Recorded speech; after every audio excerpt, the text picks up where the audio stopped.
Good morning, students.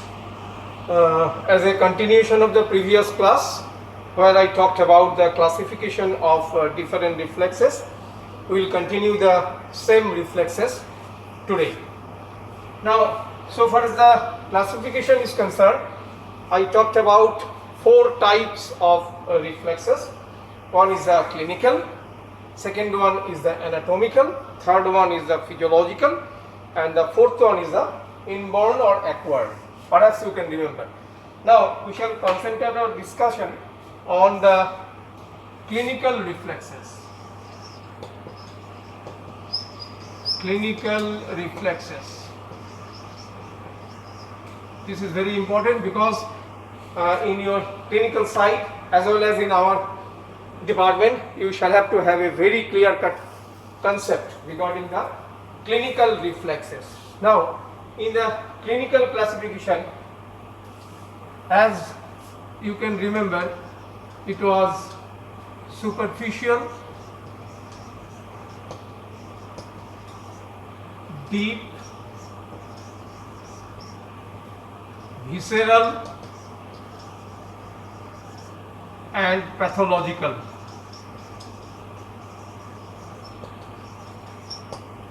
Can you remember my previous class? So these were the four classifications, of which we shall just concentrate today on the superficial, partly, of course not the full one because it is a very big and long chapter, and deep, superficial and the deep reflexes. Now these superficial and deep reflexes has been named such depending upon the location of the receptor. Perhaps you can remember the reflex arc, which is composed of 5 components as I told you earlier. One is the receptor, second one is the afferent neuron or sensory neuron, third one is the center, integrating center, fourth one is the efferent or the motor neuron, and the fifth one is the effector organ. So, of which the first one, that is the receptor, is very, very important because it is the first thing in the circuit which receives the stimulus from the external environment. So, the location of the receptor is very, very important. Depending on the location of the receptors have been divided into superficial and the deep. Reflexes have been divided into superficial and the deep. It depends upon the location of the receptor. Very, very important. Location of receptors.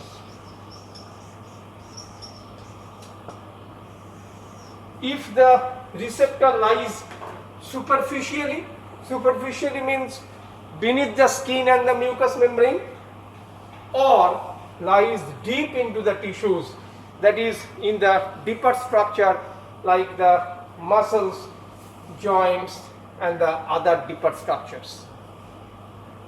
So if the receptor is located in the superficial structure, that is underneath the skin and the mucous membrane, the reflex is called a superficial reflex. For example, superficial reflexes are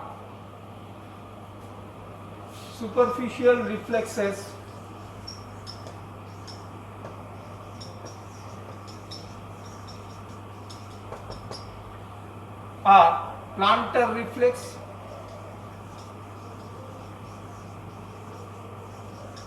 and all this will be discussed in details in your practical classes, which is going to commence from the next week. So the plantar reflex, conjunctival reflex,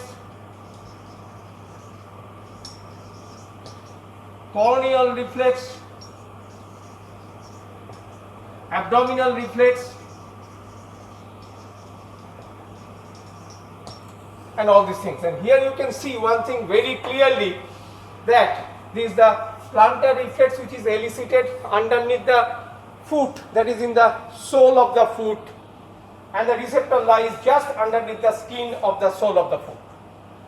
In the conjunctival reflex, the receptor is lying just beneath the conjunctiva. In the cornea too, it is lying just beneath the cornea, and in the abdominal reflex, it is lying below the abdominal skin.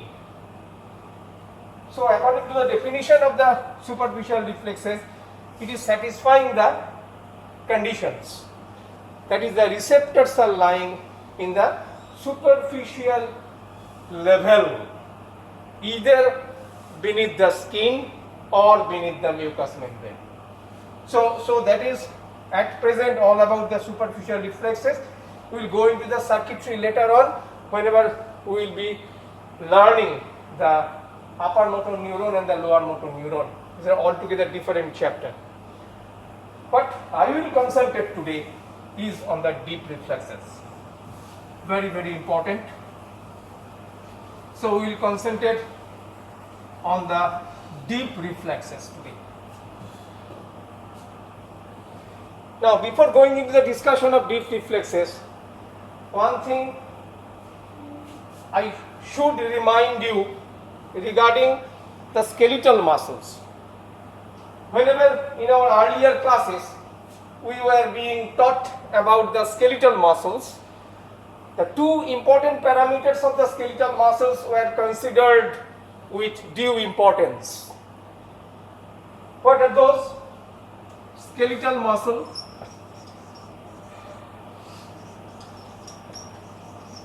two important properties of the skeletal muscles we took into consideration. One is the length of the muscle fiber,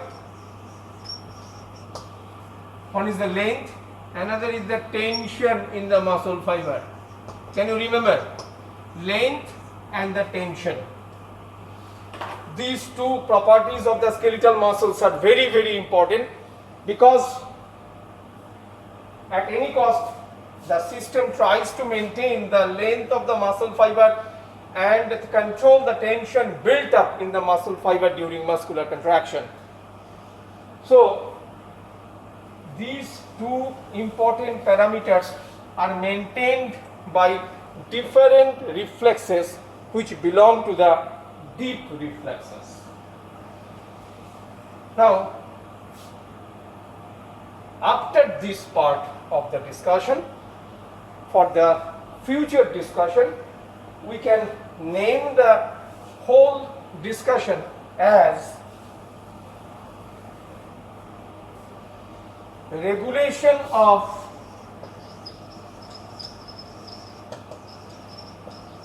muscle length and tension. So this will be our topic of discussion related to the deep reflexes. Now, if you consider a skeletal muscle, in the light microscopy we can see the skeletal muscle like this. The structure of the skeletal muscle is like this. It is multinucleated and numerous fibrils are found within the skeletal muscle fiber. This is a single skeletal muscle fiber which is a complete cell. That is important. Having numerous nuclei, multinucleated fibers, and with the myofibrils which are present inside the muscle fiber, they are the constituents of a single muscle fiber. That is a single skeletal muscle fiber. This is a single skeletal muscle fiber containing numerous nuclei, because it is multinucleated, you know, and the constituents are the different still finer fibers known as the myofibrils, which have been drawn inside it. Now, if you see the same skeletal muscle fiber under the electron microscope, then the whole structure reveals some new things. And what are those? I am just telling you what are those. So under the electron microscopic study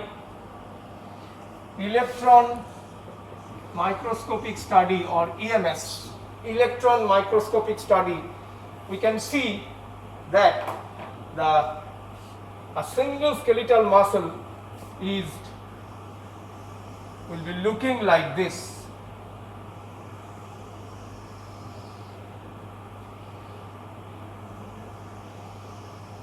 having two types of fibers.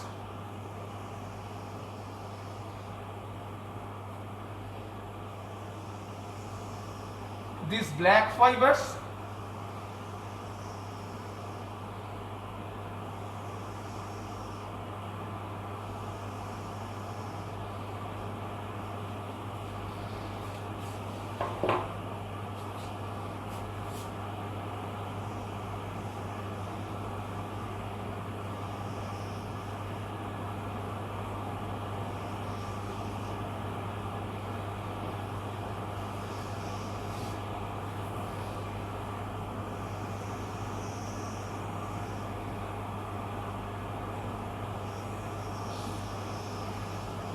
and the blue fibers.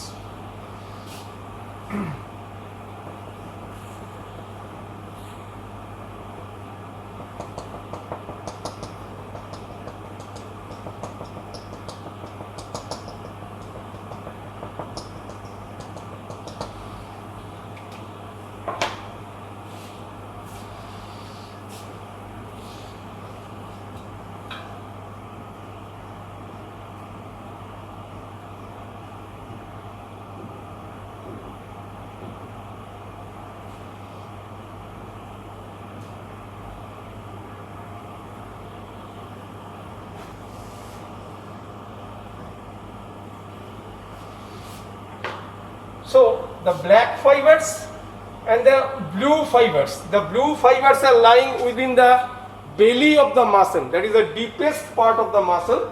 The blue fibers are lying. The black fibers are the conventional black fibers are the conventional fibers which undergoes contraction, and these fibers are known as the extrafusal fibers. Extrafusal fibers. These are the actual contractile fibers of the muscle. They contract.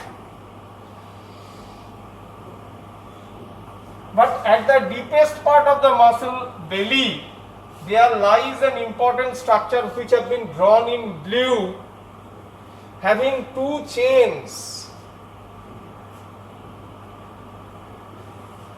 And the nuclei which are lying at the center of the fibers in a single linear file, or in this case within a bag. So depending upon the location of the nuclei into the fibers at the center of the muscle, the fibers have been named as the nuclear chain fiber,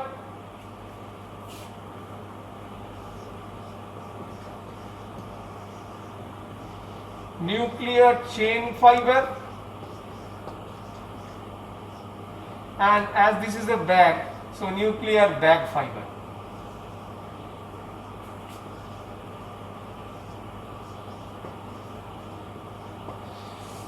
So nuclear chain fiber and the nuclear bag fibers, these are the structures which are present at the belly of the muscle, and they together constitute, that is the black bag fiber plus chain fiber together constitutes intrafusal muscle fiber. Intrafusal fiber.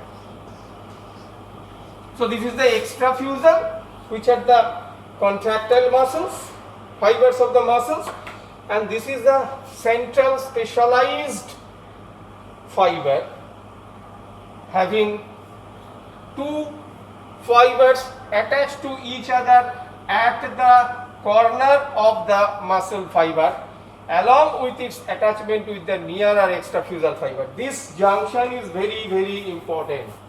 That is, the interfusal fibers are attached at the periphery to the extrafusal fibers, nearby extrafusal fiber. This is the nearby extrafusal fiber. So the interfusal fibers, both the nuclear bag and the chain fibers, they are attached at the periphery with the nearest extrafusal fiber. This anatomical junction is very, very important. I will tell you later on whenever I will talk about the mechanism of action. So this is about the structure which is lying at the belly of the skeletal muscle. And these two structures, that is the nuclear bag fiber, because the nuclei are arranged within a bag at its central region, and the nuclei are arranged in a linear fashion at the center of the nuclear chain fiber. That's why they are called chain and it is bag. This is the background of nomenclature, right? Now, these two structures together constitute the muscle spindle, which is the receptor for this reflex. What is the reflex? The reflex is the stretch reflex. Stretch.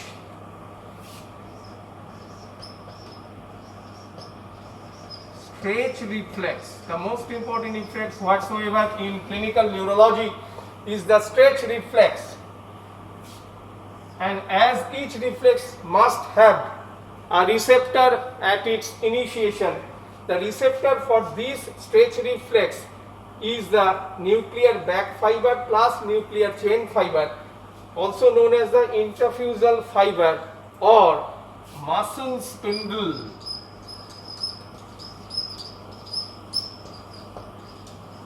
So henceforth we will call the receptor as muscle spindle. So what is muscle spindle?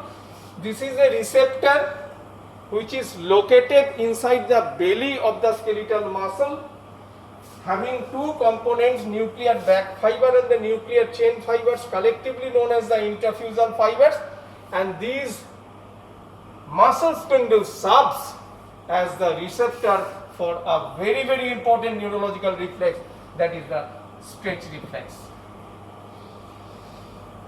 Is this clear to you? Is this structure clear to you? So extrafusal fibers, interfusal fibers, chain fibers plus bag fibers, and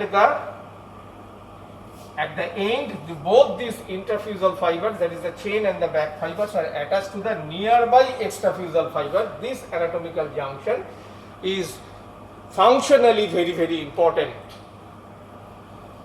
Is this clear to you?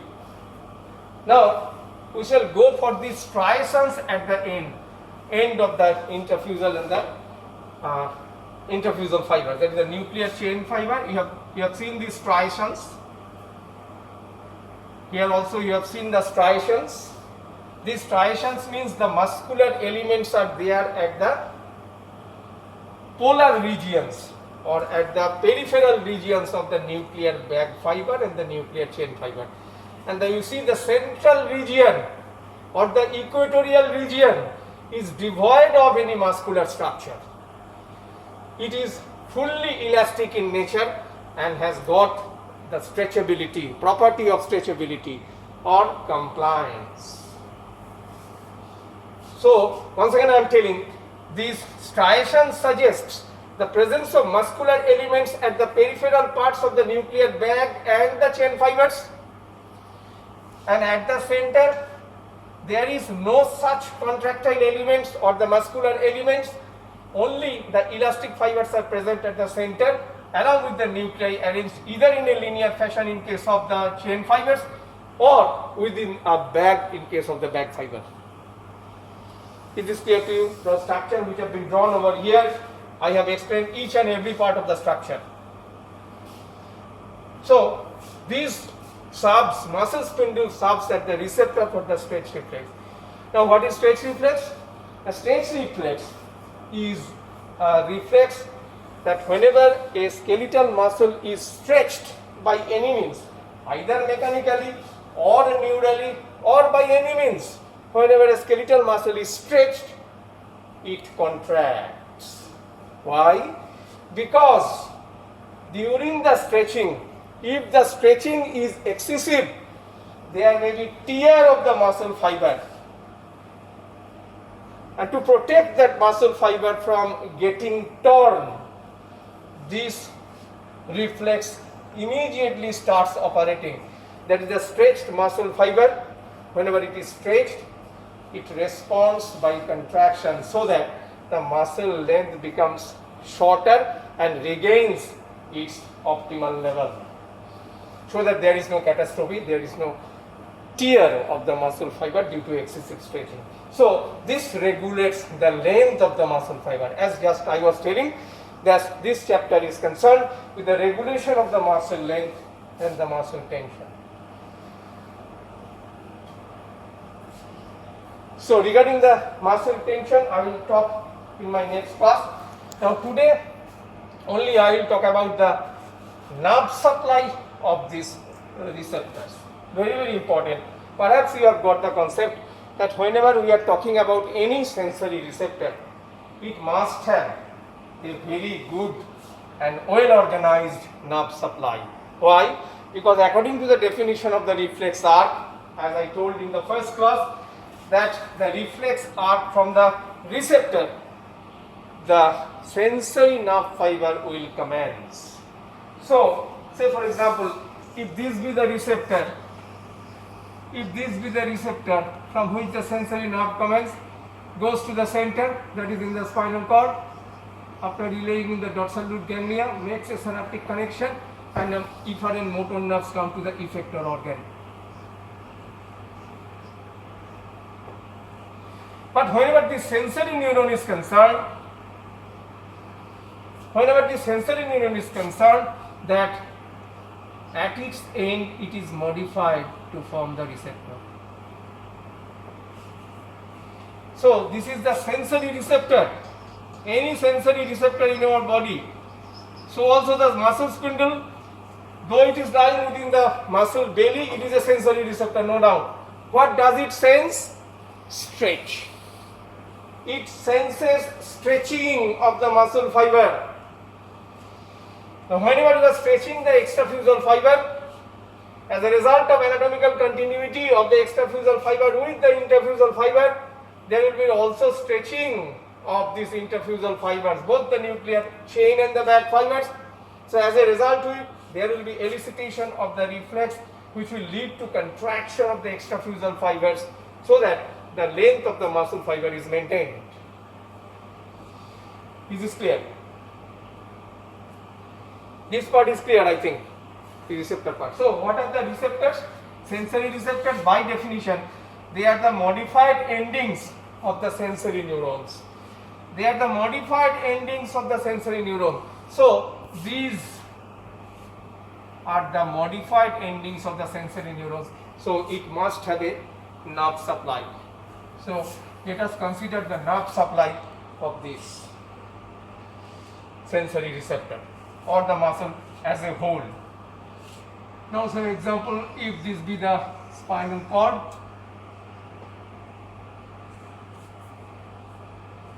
so this is the posterior horn, this is the anterior horn. We are not talking about the intermediate horn because it is not coming into the picture of this reflex. There is another horn known as the intermediate horn, extending from the thoracolumbar segment of the spinal cord. I am not talking about that. So these interfusal fibers or the receptors or the muscle spindle must have a sensory nerve supply. So the sensory nerve, which is coming from the nuclear back fibers region and winds round the back fiber in this fashion, and this goes to the dorsal horn of the spinal cord after relaying into the ganglia, that is the dorsal root ganglia. As I told you in the last class, it must relay in the DRG and it's coming over here. You make a synaptic connection with the motor neuron, and the motor neuron will come to supply the extrafusal muscle fibers. So these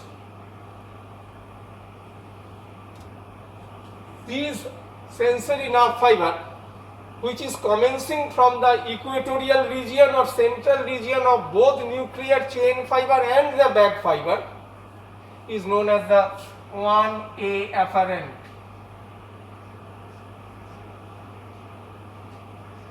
1A afferent fiber.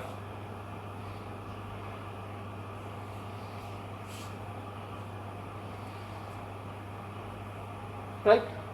1A afferent fiber.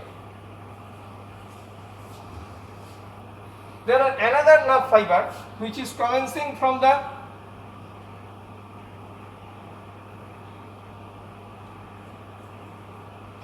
I am going into that later on. So far as the 1A fibers are concerned, as because it winds around the equatorial region of both nuclear bag and the chain fibers, this is known as the annulospiral ending. Because of its typical anatomical distribution, it is known as annulospiral ending. This particular 1A fiber is also known as the annulospiral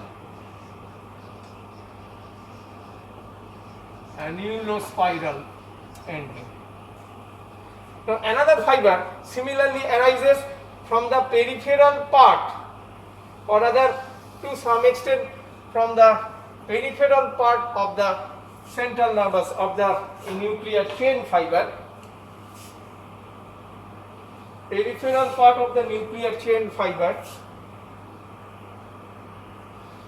from here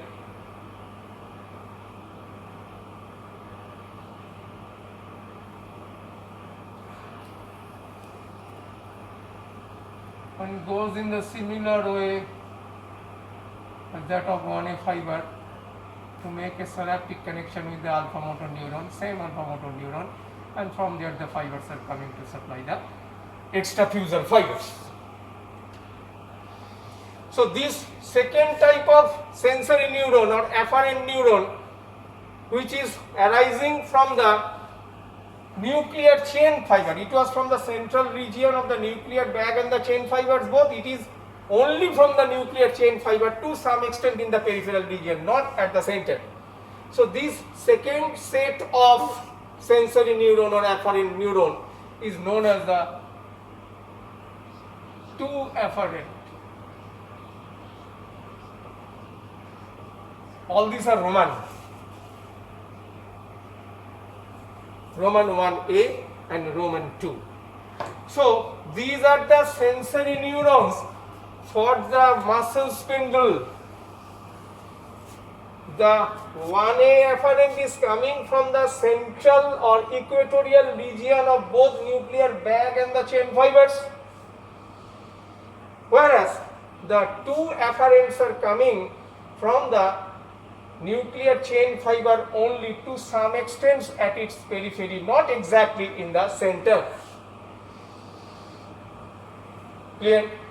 And is going into the dorsal horn of the spinal cord or the posterior horn of the spinal cord after relaying in the dorsal root ganglia and make a synaptic connection with the anterior motor neuron.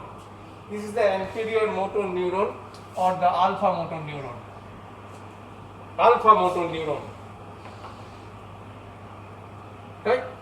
And from there the motor neuron comes to supply the extrafusal muscle fiber. So when there is a stretch in the central region of the equatorial part of the nuclear bag fiber and the chain fiber, there is elicitation of the stretch reflex. The stretching is sensed through this afferent neuron, both 1A and 2, and make a synaptic connection, single synapse, monosynaptic reflex. One of the name of the stretch reflex is known as the monosynaptic reflex or MSR,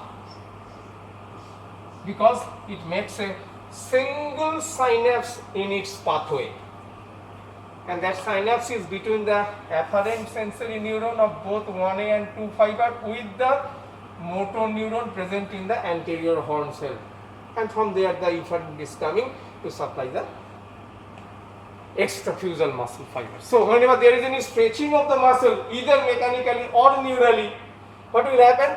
So there will be elicitation of this stretch reflex. The impulse will go through this pathway and will stimulate the alpha motor neuron.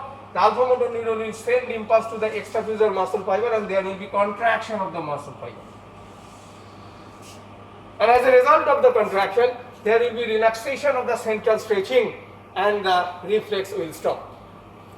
Because by that time the motto of the reflex is achieved, goal of the reflex is achieved, because it was stretched and after contraction it has been brought back to normal length. Is this clear? Now, apart from the sensory supply, in each and every receptor there must be a sensory nerve supply, which have been described over here. This is the exceptional sensory receptor which has got a motor nerve supply too. Absolutely exceptional, because except this receptor, that is the muscle spindle, no other receptor in our body receives any motor supply. Because you know quite well, from the receptor there is initiation of the sensory nerve fiber. So what is the utility of giving the motor supply to this particular receptor? That will be discussed later on, but today we will see what are the motor supply to this. Now, the motor supply to this muscle spindle comes from the definitely anterior horn cell, because that is the main site of motor supply so far as the spinal cord is concerned. This is a spinal reflex, of course, no doubt, because the center lies in the spinal cord. So the MSR is also a spinal reflex.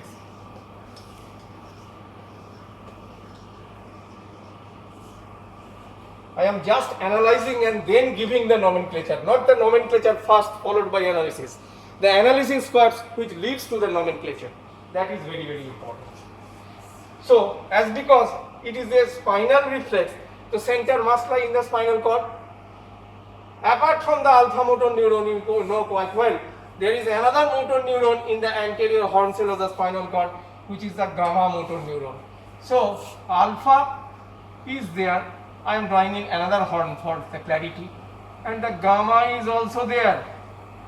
The ratio is 70:30. Very, very important. So, if the alpha is 70, then the gamma will be 30. Right?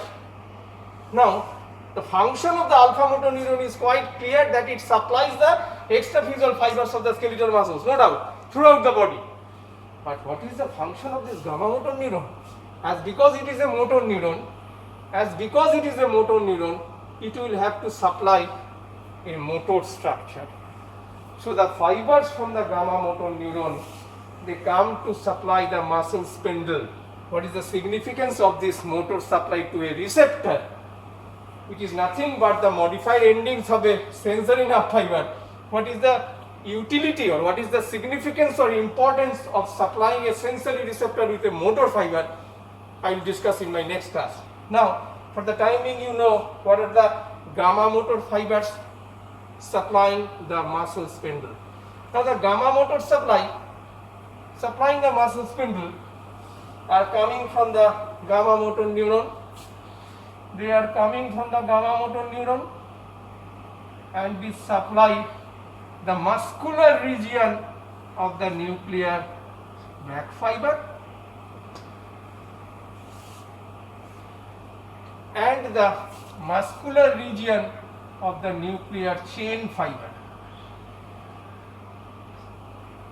on either side. I have shown on a single side because of the clarity of the diagram. So this gamma motor neuron, which is supplying the peripheral muscular part of the nuclear bag fiber, is known as gamma 1 oblique gamma dynamic, gamma D. Gamma 1 or gamma dynamic. This dynamic and static I will discuss once again in my next class, along with the mechanism of action of the muscle spindle in elicitation of the stretch reflex. And the fiber which is supplying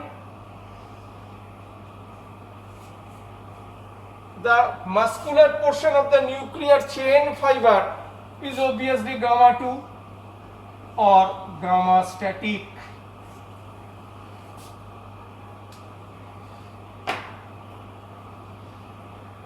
So that is the motor nerve supply to a sensory receptor. It is peculiar enough to conceptualize that a sensory receptor is getting a motor supply, and the intention of the nature is very, very clear in supplying a sensory receptor with a motor nerve fiber.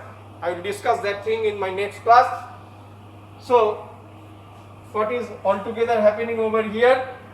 What is altogether happening over here? That is the sensory receptor is supplied with the sensory nerve fiber, that is the 1A and the 2 fibers from the nuclear chain fiber and the back fiber from its equatorial region, and the going to the spinal cord to get a synaptic connection with the alpha motor neuron, and from there the efferent motor neurons are coming to supply the extraphyseal muscle fibers. That is about the sensory supply. This one from the equatorial region and this one from to some extent from the peripheral region of the chain fibers only, that is the 2 afferent. We are talking about the 2 afferent, Roman 2 of course, Roman 2 afferent. Now in spite of the fact that a sensory receptor must be having a sensory supply, it also gets a motor supply with a different intention. Now the motor supply will come definitely from the motor region of the spinal cord, because this is a spinal reflex, the center must lie in the spinal cord, and the anterior horn cell are known as the motor centers of the spinal cord, having 2 important motor neurons. One is alpha, another is gamma in the ratio of 70:30. So this 30% gamma neuron is absolutely meant for supplying the muscle spindle of the skeletal muscle.